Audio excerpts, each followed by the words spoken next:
ang mga kwento ng pag-ibig, kwento ng buhay at kwento ng pag-asa dito sa Barangay Love Stories. Love Stories.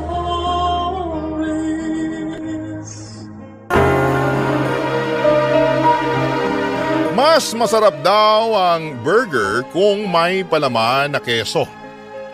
Senyales din daw yon na mas nakakaangat ka na sa buhay mo kumpara noon. Ikaw kabarangay, anong paborito mong pagkain na hindi mo nagagawang bilhin noon? Dear Papa Dudut, isang mapagpalang araw po sa inyo at sa mga kabarangay nating nakikinig ngayon. Sana po ay nasa mabuti kayong kalusugan habang binabasa ninyo ang sulat ko na ito. Art na lamang po pala ang itawag ninyo sa akin. Hindi ko po tunay na pangalan dahil marami akong kaibigan at kakilala na nakikinig sa inyo sa araw-araw. At sigurado ako na makikilala nila ako sa oras na marinig nila itong kwento na ibabahagi ko ngayong tanghali. 39 years old na ako at nagtatrabaho sa isang financing company dito sa Makati. Ang sabi nila ay maswerte ka raw kapag nagkaroon ka ng isang tao sa buhay mo na hindi mo man kadugo pero parang parte na rin ng pamilya mo. Yung taong laging nandyan para sa'yo. Yung tao na hindi ka iiwanan, lalo na sa oras na nahihirapan ka sa lahat ng bagay.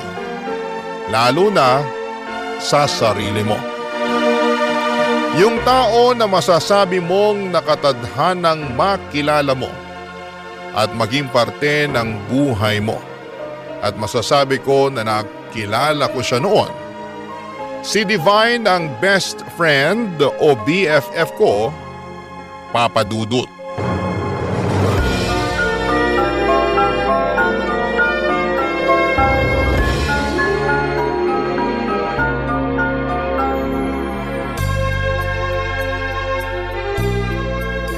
Ano BFF?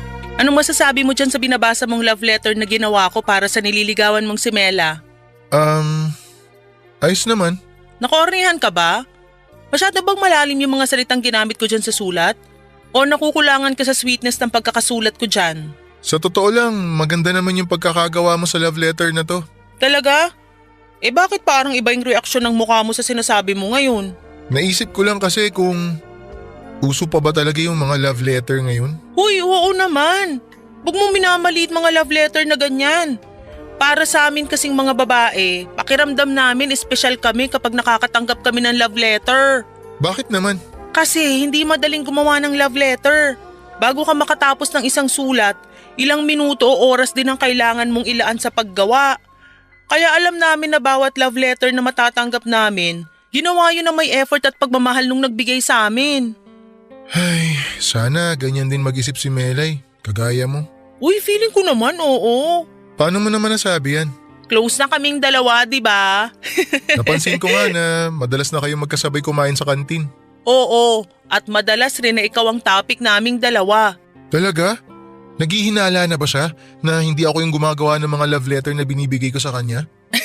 Walang ganun, BFF. Masyado kang praning. Anong madalas yung pinagkukwentuhan tungkol sa akin? Tungkol sa panliligaw na ginagawa mo sa kanya. At kung sa tingin ko raw ba, seryoso ka talaga sa kanya. Ano namang sabi mo? Ang sabi ko, hindi. Kasi may iba ka pang nililigawan dito sa school natin. Sinabi mo talaga yun? Huy, kalma. Siyempre hindi yun ang sinabi ko sa kanya, no? Grabe. Akala ko talaga siniraan mo na ako kay Mela. Hindi ko magagawa yun kasi best friend kita. At ang palagi ko talagang sinasabi sa kanya, kung gaano siya kaswerte na siya yung nililigawan mo. Kasi sigurado ako na seryoso ka sa kanya at mahal na mahal mo siya. We, sinabi mo talaga yon?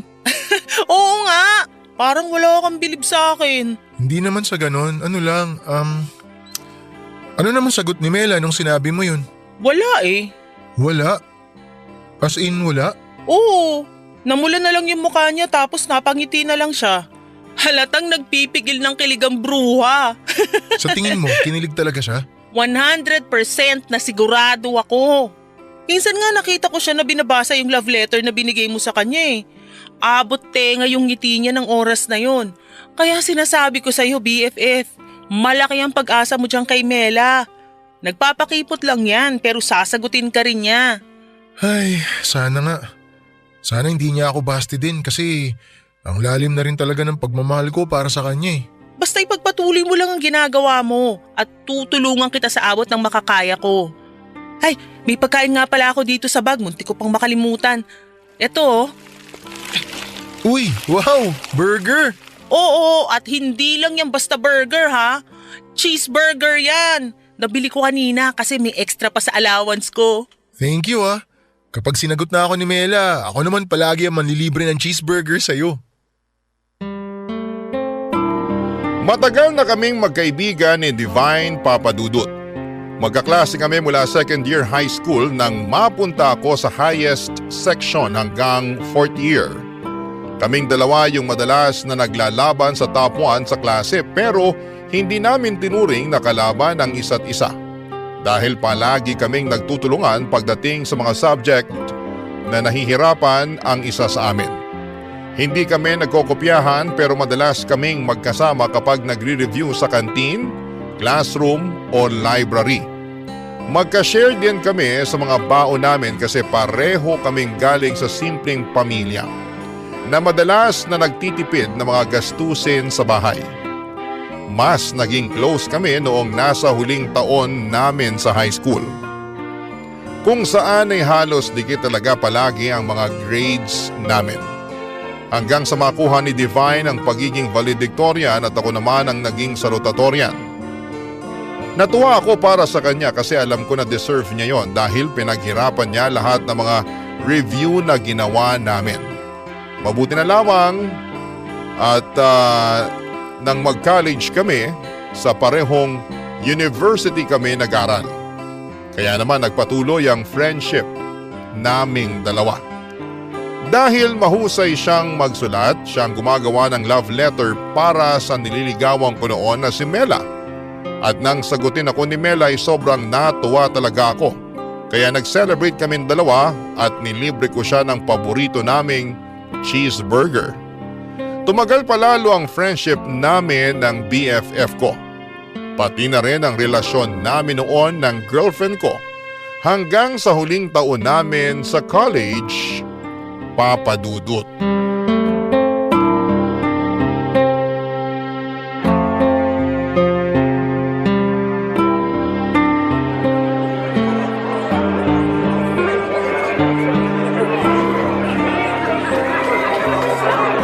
Mela, congrats ha!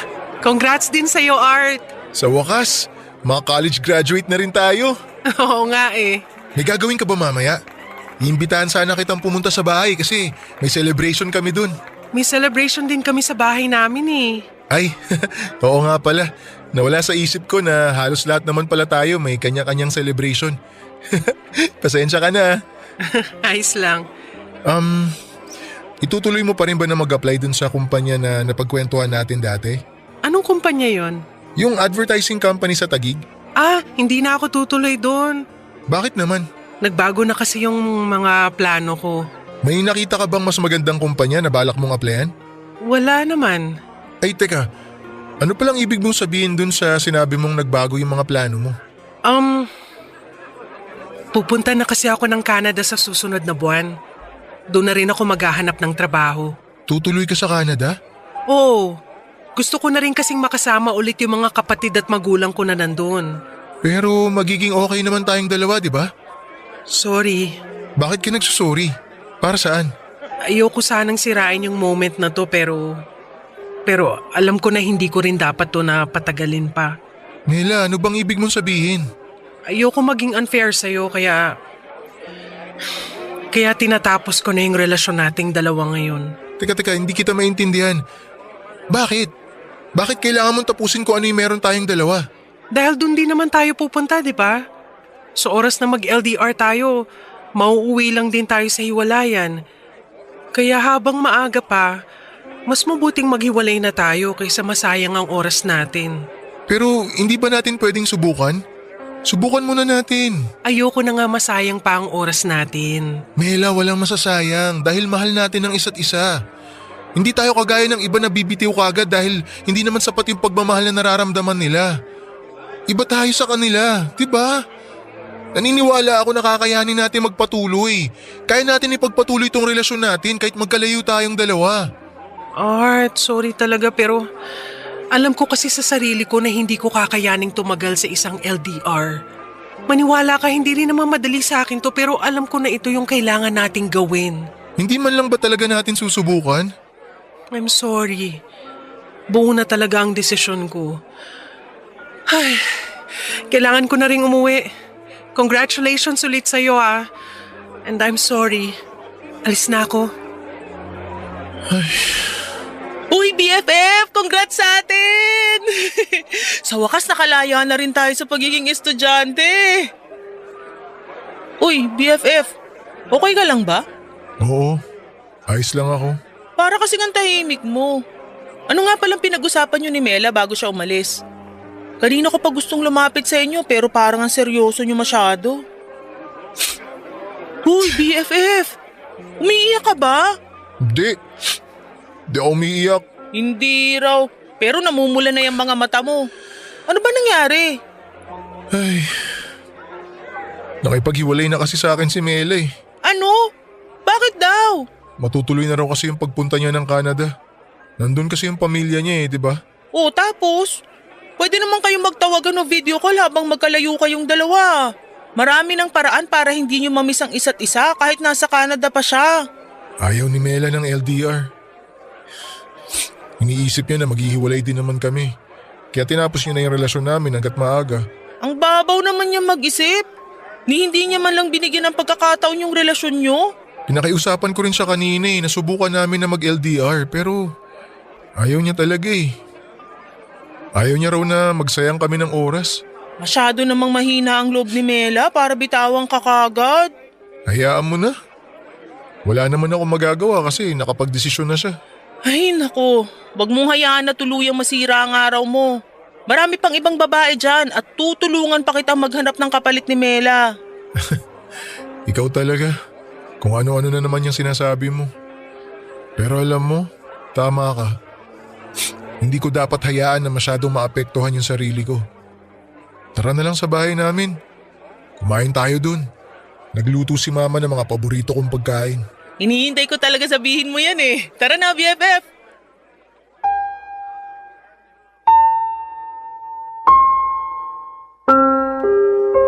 Papa Dudut, masasabi ko na first love ko talaga si Mela. Noong nasa high school kasi ako ay wala akong ibang ginawa kung hindi ang mag-focus lamang sa pag-aaral. Hindi naman ako nerd pero sadyang wala ding babae na nakakuha ng atensyon ko noon. Nang mag-college ako at makilala ko si Mela noong sport festival namin sa university ay doon ko unang naramdaman yung tinatawag na love at first sight. Simple lang si Mela pero malakas ang dating niya. Matangkad siya, Papa Dudut, morena ang kulay ng kanyang kutis at mahaba ang buhok niya. Dahil first time kong manligaw noon ay nagpatulong talaga ako sa BFF ko, si Divine. Siyang palaging tagagawa ko ng love letter at naging tulay din para maging close kami ni Mela. Magkaklase kasi sila sa isang minor subject at nakipaglapit din talaga sa kanya si Divine para mailakad ako. Nang maging kami ni Mela at inamin ko sa kanya na si Divine talaga ang gumagawa ng mga love letter na ibinibigay ko, hindi siya naggalit sa akin, Papa Dudut. Wala nga rin kami halos pinag-awayan noon at palaging masayang ala-ala lamang ang meron kami. Ayun nga lang, yung inaasahan kong pang forever ay nakatadhana palang matapos kaagad noon, Papa Dudut. Barangay Love Stories. Barangay Love Stories. Papa Dudut, aaminin ko na hindi naging madali para sa akin ang umusad noon kahit lalaki ako. Emotional at sentimental kasi akong tao.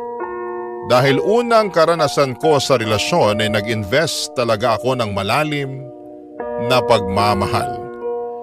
Kahit na sabihing medyo mga bata pa kami noon ay sigurado na ako kaagad na si Mela ang gusto kong makasama sa panghabang buhay. Kasama na siya sa mga plano ko para sa future pero ang hindi ko alam ay hindi na pala ako kasama sa mga plano niya noon. Mabuti na lamang din at palagi nandyan ang best friend kong si Divine para sa akin. Ginawa niyang lahat para kahit papaano mabawasan ang bigat na nararamdaman ko dahil sa paghihiwalay namin ni Mela. Pinupuntahan niya ako sa bahay, dinadalhan ng pagkain at sinasama sa kung saan saang lugar kagaya ng parke, food court sa mall at paborito naming kainan ng mura pero may masarap na cheeseburger. Para maaliw lang ako at makalimutan kong saglit si Mela. Pagkatapos ng isang buwan, nag-apply na kami ni Divine sa iba't ibang kumpanya. Kaagad kaming natanggap pero sa magkaibang kumpanya. Ganon pa man ay hindi naputol ang komunikasyon at pagkakaibigan namin. Hanggang sa hindi ko napansin na 5 taon na rin pala ang lumipas. Mula nang makapagtapos kami sa kolehiyo, Papa Dudut.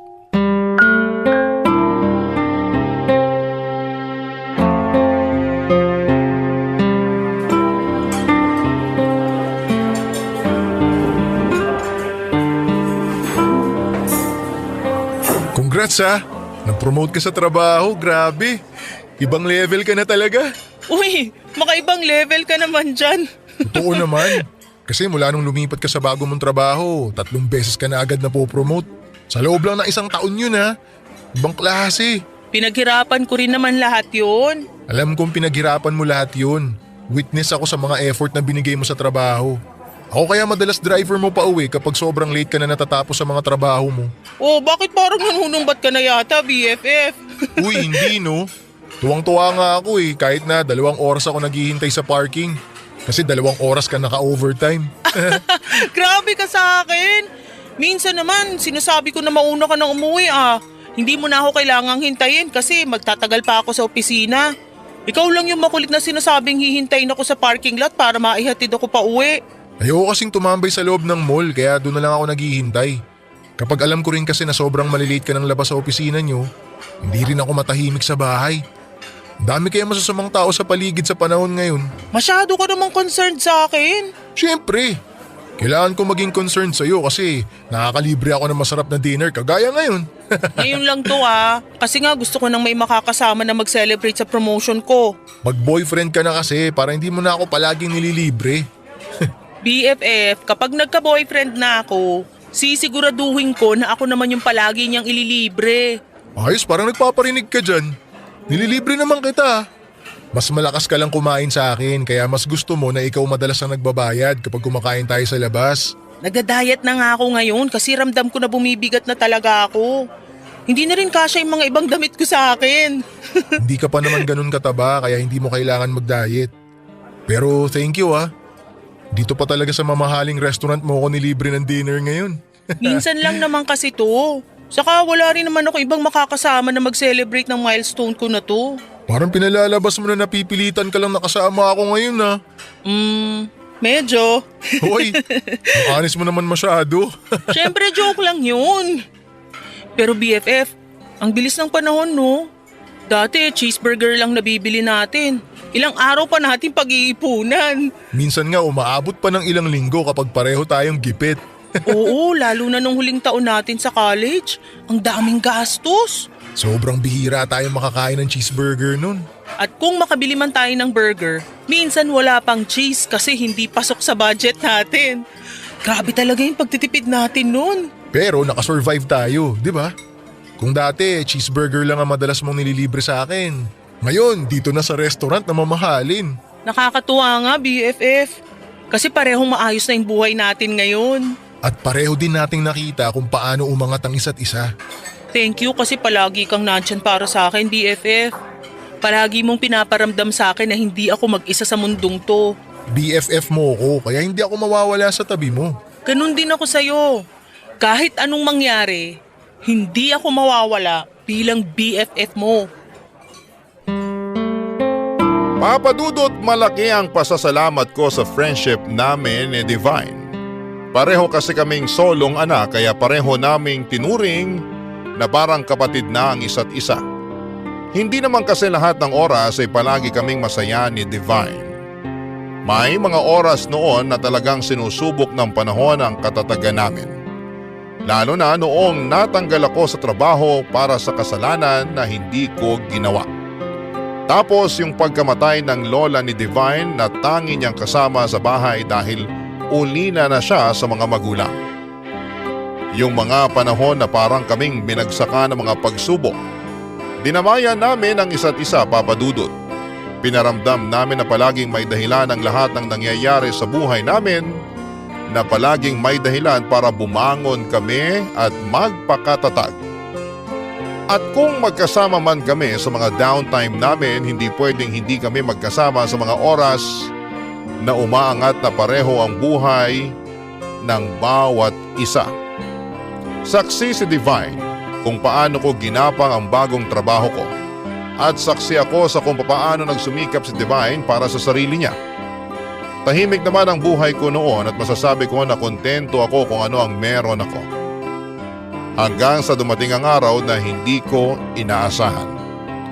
Nasiraan ang kotse ko pero nagawa ko pang dalhin yon sa talyer. Nakakita ako ng isang coffee shop na pwedeng tambayan habang hinihintay na maayos ang kotse ko. At sa loob ng coffee shop na yon ay isang pamilyar na mukha ang nakita ko. Dahilan para hindi ko na mapigilan ang sarili ko. Nalapitan siya, Papa Dudut.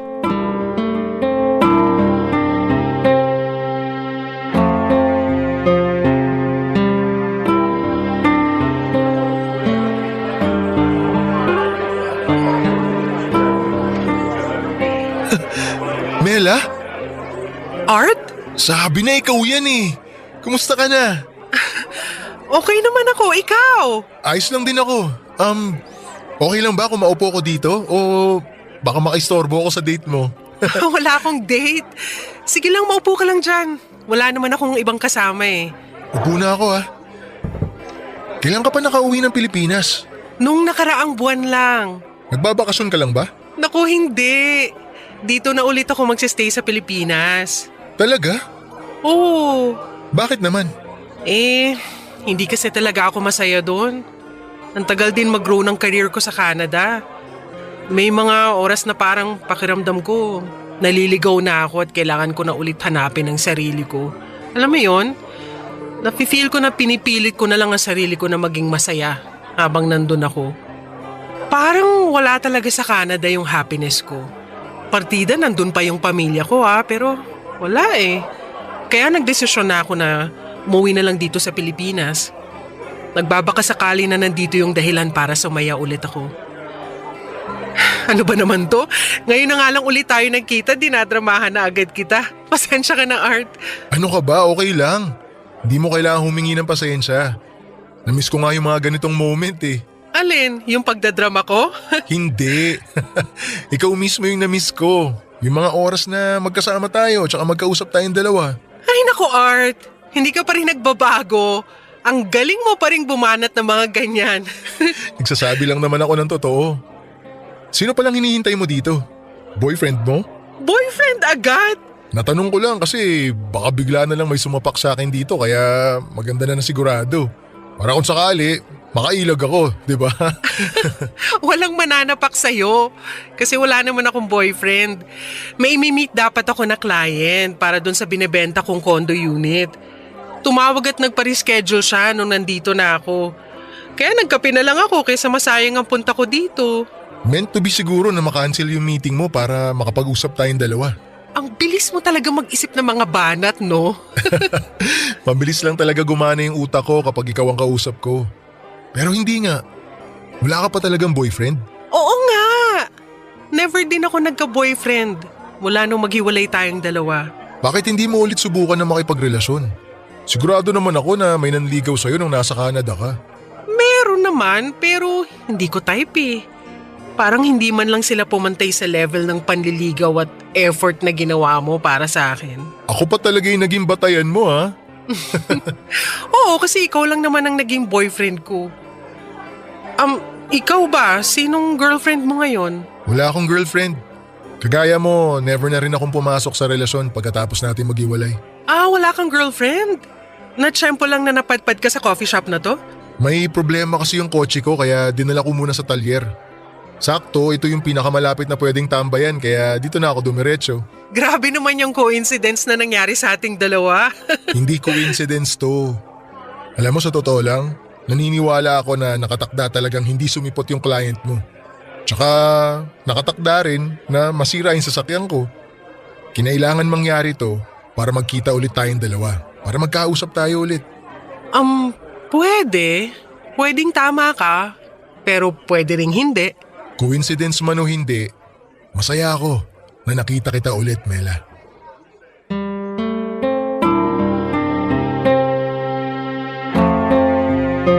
Papadudot lahat talaga ng nangyayari sa buhay natin ay palaging may malalim na kahulugan at dahilan.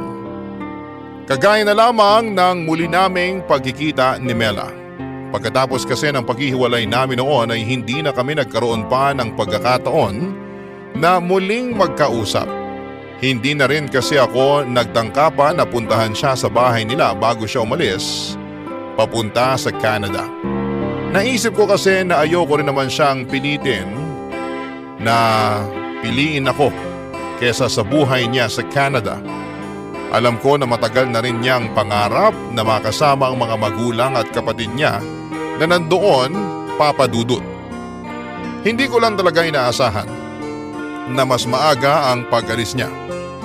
Isa pa ay siya rin naman ang pumili ng desisyon na tapusin na ang relasyon namin noon. Kahit pa gusto ko sanang subukan ang LDR sa relasyon namin, hindi siya or siya na ang unang bumitaw kaagad. Pero nang araw na muli kaming magkita, hindi ko itatanggi na may nararamdaman pa rin akong espesyal para kay Mela. Hanggang sa mga oras na yon, papadudot. Barangay Love Stories. Barangay Love Stories. Papadudot pagkatapos ng pagkikita namin ni Mela ay kaagad ko siyang hinanap sa Facebook at nag-send ako ng friend request. Nang gabi rin na yon ay inaccept niya kaagad ang friend request ko at nagsimula kami na muling mag-usap. Hindi ko na itatanggi na grabe ang kilig na nararamdaman ko ng mga panahong yon. Para po akong bumalik ng college, kami na hindi pa kami noong mga panahong hindi pa kami masyadong nag-uusap. Doon ko na na-realize na hindi talaga nawala ang pagmamahal na nararamdaman ko sa kanya noon. Wala rin naman akong ibang babae na nagustuhan maliban sa kanya, kaya siguro na muli kaming magkita ay kaagad na bumalik ang espesyal na nararamdaman ko para sa kanya. Naging madalas din ang pag-uusap naming dalawa, papadudot, at halos araw-araw at gabi-gabi na kaming magka-video call. Hindi kami nauubusan ng topic o mga kwento at palaging may tawanan at may moment din na nagkakaiyakan kami habang magka-video call. Napag-usapan kasi namin noon ang tungkol sa nakaraan namin. Kung paano nagsimula at nagtapos ang kwento naming dalawa. Wala po akong kasiguraduhan noon pero ramdam ko na gusto ko ulit sumugal sa magiging kwento namin ni Mela, papadudot.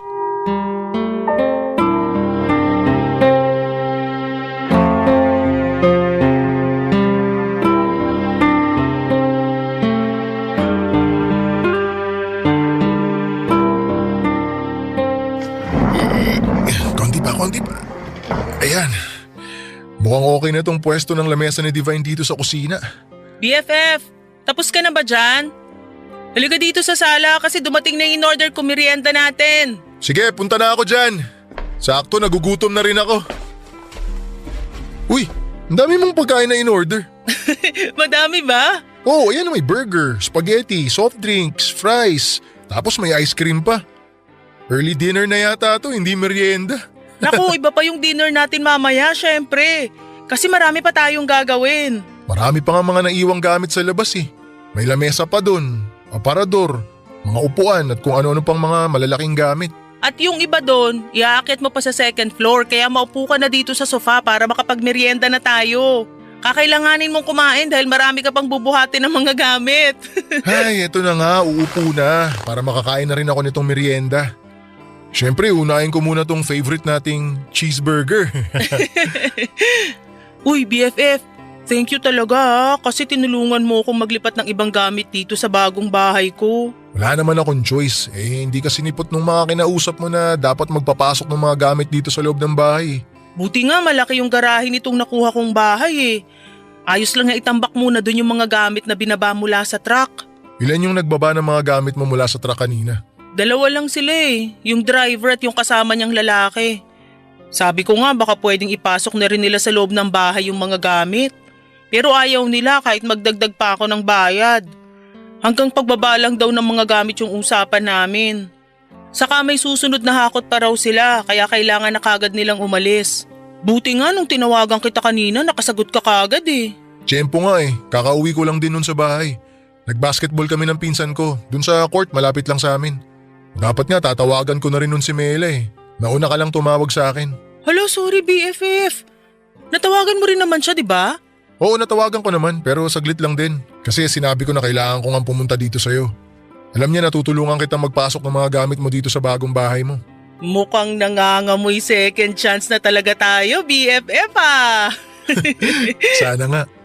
Pero ayoko rin munang madaliin. Alam mo na, baka pareho lang kami masaktan Tama yung ginagawa mo. Kung gusto mo talaga na bigyan ng second chance ang relasyon nyo, kailangan na makilala nyo uli ang isa't isa.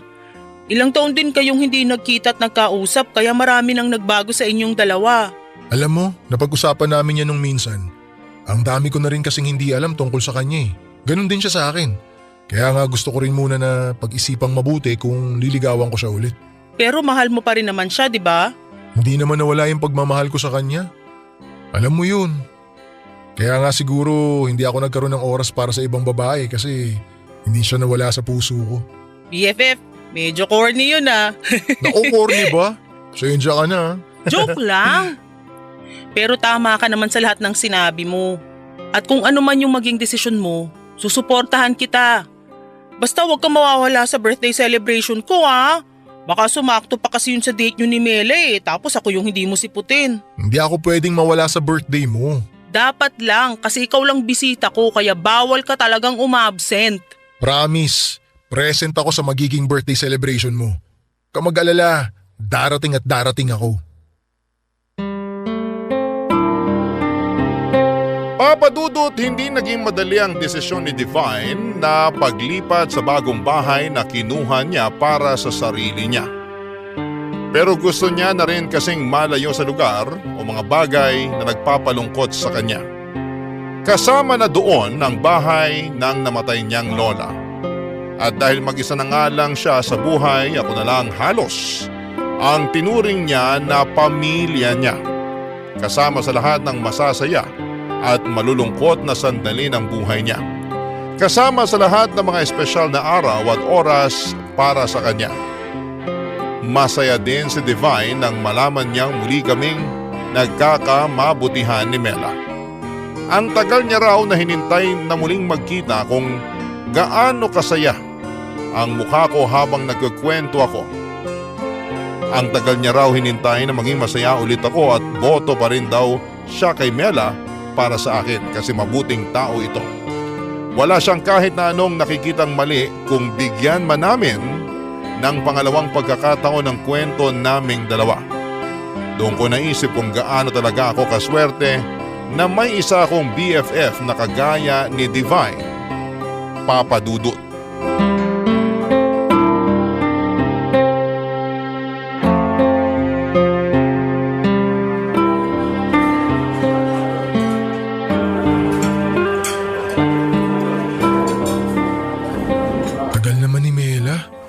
Sabi niya kanina, malapit na siya dito sa restaurant.